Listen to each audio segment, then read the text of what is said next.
Welcome back नाज़रीन, हम break पर थे और ब्रेक से वापस आने के बाद मैंने आपसे कहा था कि ज़रा बात करते हैं कि क्या सूरत हाल है। डॉक्टर सलीम आज़म साहब, आप माशाल्लाह काफ़ी काम कर रहे हैं, मुझे ये बताइए कि ये तो अब कुछ चीज़ें तो हमें एड्स के बारे में पता हैं कि जैसे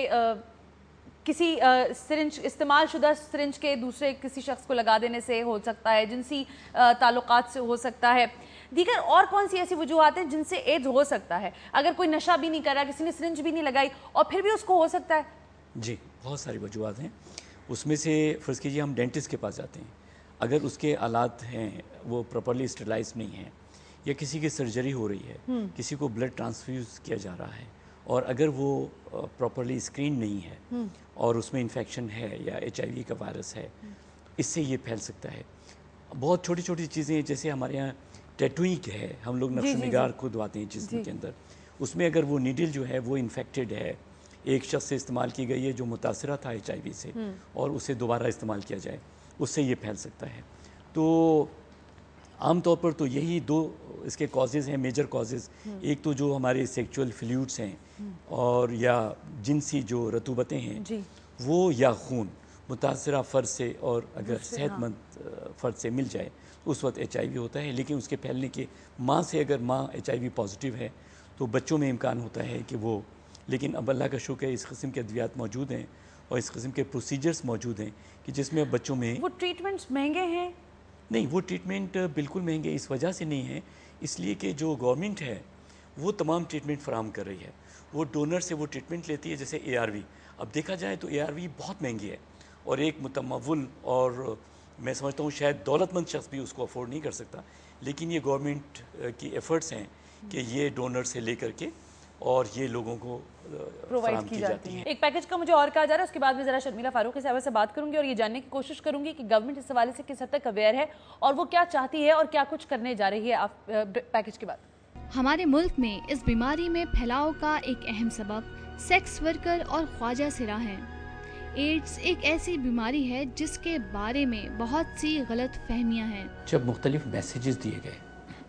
खुसूसन इलेक्ट्रॉनिक मीडिया के ज़रिए, तो अवामुन्नास में ये गलत एक ख़्याल पैदा हुआ कि शायद ये कोई गुनाह की चीज़ है और ये महज जिनसी बेरहरवी की वजह से पैदा होता है, जबकि ये 4-5 तरीक़े जो बड़े बड़े हैं जिनके ज़रिए HIV एड्स फैलता है उसमें से एक है। और पाकिस्तान में तो जिनसी रवैये के ज़रिए, बेरहरवी के ज़रिए फैलने वाले अफराद की तादाद बहुत ही कम है। एड्स की रोकथाम के लिए पाकिस्तान सोसाइटी ने 1994 में बाकायदा काम का आगाज़ किया। ये काम उस वक्त शुरू किया गया जब कराची की सड़कों पर सिरिंज के ज़रिए नशा करने वालों की तादाद में मुस्तकिल इजाफा देखने में आया। 1994 में पहली दफ़ा जो गवर्नमेंट का एक सर्वे था उसके मुताबिक कराची में सड़कों पर ऐसे अफराद की निशानदेही की गई जो सिरिंज के ज़रिए नशा करते थे और इस बात के इम्कानात थे कि अब HIV एड्स फैल सकता है। आदमी जीता है घर वालों के लिए, किसी औरत के लिए नहीं जीता, बहन भाइयों के लिए। अगर वो बहन भाई नहीं सही बर्ताव करेंगे तो आदमी क्या करेगा। इस माशरे में HIV एड्स के ज़्यादातर ऐसे मरीज मौजूद हैं जो हमारे मलामती रवैये के बाइस ज़िंदगी की बाजी हार चुके हैं और कुछ बेबसी की ज़िंदगी गुजारने पर मजबूर हैं। उन्हें HIV पॉजिटिव लोगों के लिए कुछ कर जाऊँ कि उनको इस माशरे के अंदर उनका हक मिल जाए, ताकि कल को जो मैं रहूँ या ना रहूँ, लेकिन कम से कम जो कुछ मेरे साथ हुआ उन HIV पॉजिटिव लोगों के साथ ना हो। एड्स के मरीजों को बीमारी से ज़्यादा हमारी नफरत मार डालती है और सच ये है कि सिर्फ आगाही का फ़रोग़ ही अवामी रवैये में तब्दीली ला सकता है, वगरना ज़िल्लत और तहक़ीर का जहर इन मुसीबत ज़दा अफराद को मुसलसल ज़िंदगी से दूर करता रहेगा। बात तो सच है, मगर बात है रुसवाई की, क्योंकि ये सारी जो मैं अभी एक चीज़ देख रही थी ना, वो शर्मिला आप भी देख रहे होंगे, वो जिस तरह वो सिरिंज लगा रहे थे और अभी हमने ये देखा कि ये चीज़ें बहुत ज़्यादा आम होती जा रही हैं। बिलखुसूस जब HIV एड्स की बात करती हैं और हम जब उसके तदारुक की बात करते हैं तो हमें समझ में नहीं आता कि गवर्नमेंट के जो ऑफिशल्स हैं, जो कि हेल्थ सेक्टर को इतना निगलेक्ट हो रहा है, एज यू नो दैट, तो हम इस एक चीज़ के ऊपर कैसे काम कर रहे हैं और इसको हमने कितना कंसीडर किया हुआ है कि नहीं जी HIV पॉजिटिव अगर है आपके माशरे में और हो रहा है तो उसको हम किस तरह रोक सकते हैं। अवेयरनेस के हवाले से بہت کم ٹی وی چینلز، بہت کم پروگرامز ایسے ہوتے ہیں جو اس ایشو کے اوپر بات بھی کرتے ہیں، بلاتے بھی ہیں، ہم سے بھی پوچھتے ہیں، ڈاکٹر سے پوچھتے ہیں، جو HIV پازیٹیو لوگ ہیں ان سے بھی بات چیت کرتے ہیں. جس طرح آپ کا پروگرام ہے ٹیبو، آج تک HIV ایڈس کے بارے میں بات کرنا ایک ٹیبو ہے. یہ سمجھا جاتا ہے کہ شاید یہ بیماری جو بہت غلط کام کوئی شخص کرتا ہے اس کی وجہ سے ہو جاتی ہے، تو یہ تو گندے لوگ ہیں، اور ان کے ساتھ بیٹھنا یا ان سے ہاتھ ملانا جو ہے وہ کنٹیجیس ہے اور آپ کو بھی بیماری لگ جائے گی. بچے اگر ماں HIV پازیٹیو ہے، بچہ ہوا، بچے کو بھی ہو سکتا ہے. یا جس طرح ڈاکٹر صاحب نے بتایا کہ اگر ہم ڈینٹسٹ کے پاس جاتے ہیں اور اس کے جو آلات ہیں اگر وہ اسٹیرلائز نہیں ہیں تو لگ سکتا ہے کسی کو بھی. سملرلی آپ مینیکیور پیڈیکیور کرانے کے لیے خواتین جاتی ہیں، ان کے جو آلات ہیں وہ تو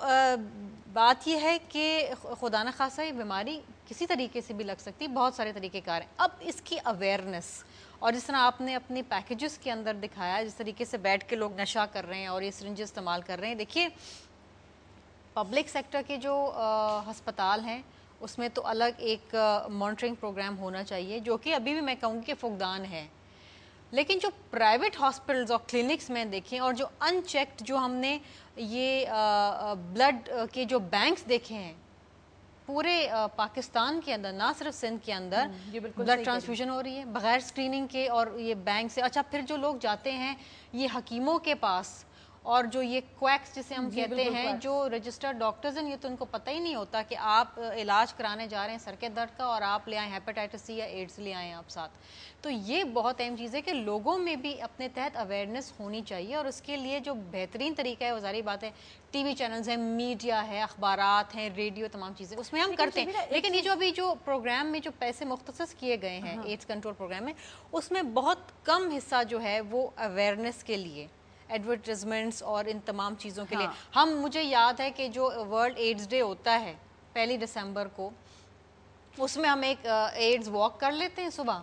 قائد اعظم کے مزار پہ، یا شام کو آرٹس کاؤنسل میں ایک پروگرام ہو جاتا ہے، اور اللہ اللہ خیر. پورے سال نہ اس پہ بات ہوتی ہے، نہ کچھ ہوتا ہے، نہ کچھ اویئرنیس ہوتی. دیکھیے اس ایپیڈیمک کو روکنے کے لیے آپ جو لوگ ہیں ان کو تو آپ ٹریٹ کر رہے ہیں، لیکن جو بیک لاگ جو آ رہا ہے جن لوگوں کو پتہ ہی نہیں ہے اور انٹینشنلی ان کو HIV پازیٹیو ہو رہے ہیں، جو ظاہر ہے گورنمنٹ کے ہاسپٹلز ہیں وہاں، کیونکہ ہر ایک آدمی ان کے پاس نہیں پہنچ سکتا اور ہر تیسرا آدمی کسی اور آرگنائزیشن تک نہیں پہنچ سکتا. ہاں اس کو سرکار کے اسپتالوں کا ضرور پتہ ہوتا ہے، وہ وہاں پہنچ بھی جاتا ہے کسی صورت میں یا اس کو پہنچا دیا جاتا ہے. تو وہاں پر ان کا کیا ٹریٹمنٹ ہوتا ہے آپ کو ہے اس حوالے سے؟ دیکھیں ثنا، اس حوالے سے جو الگ سے سینیٹ کنٹرول پروگرام ہے اس کے جو لوگوں کے پاس جو اس میں جو لوگ ہیں نا ٹرانسیکشولز، جو خواجہ سرا کی آپ بات کرتے ہیں، وہ سیکس ورکرز اور یہ جو بغیر انسکرین جو بلڈ ٹرانسفیوژن ہے یہ، اور یہ جو سرنجز جو یوز سرنجز ہیں، یہ میجر کنٹریبیوٹرز ہیں HIV پازیٹیو کرنے میں لوگوں کو. یہاں پر دیکھیے ہائیجین کا خیال ہم نے اکثر پبلک سیکٹر ہسپتالوں میں، گورنمنٹ ہاسپٹل میں میں نے اب یہ دیکھا ہے کہ پہلے کی بنسبت اب بہتری، سینسٹائزیشن آئی ہے، اور اس حوالے سے باقاعدہ لیجسلیشن بھی لائی جا رہی ہے کہ یہ جو یوز سرنجز ہیں ان کو دوبارہ استعمال نہ کیا جائے. اس کے علاوہ میں یہ بتاؤں کہ بالکل HIV جو پازیٹیو ہیں، جو ایڈز کے حوالے سے جو پیشنٹس ہیں ان کا علاج بڑا مہنگا ہے. اس میں گورنمنٹ کے مختلف ادارے ہیں، یونٹس کھولے ہوئے ہیں جہاں پر آپ کو فری علاج دیا جاتا ہے، لیکن وہ مقدار نہیں ہے. آج کسی قسم کی کوئی چیخم پکار یا لڑائی جھگڑا نہیں ہو رہا ٹیبو میں، کیونکہ اکثر ایسا ہوتا ہے کہ ہم کرتے ہیں اور ہم کچھ ایلیگیشنز بھی لگاتے ہیں، لیکن ہم بات صرف اتنی کرتے ہیں، کچھ الزامات ہوتے ہیں وہ پوچھ لیتے ہیں گورنمنٹ سے. لیکن آج ہم گورنمنٹ کا ہاتھ بتانا چاہتے ہیں کہ جی پرابلم یہ ہے HIV ایڈز، آپ بھی چاہتے ہیں کہ ختم ہو اور ہم بھی چاہتے ہیں ختم ہو، تو صورتحال کا سرا کہاں سے پکڑنے کی ضرورت ہے. آفٹر دس بریک ذرا اس بات کو مزید کنٹینیو کرتے ہیں.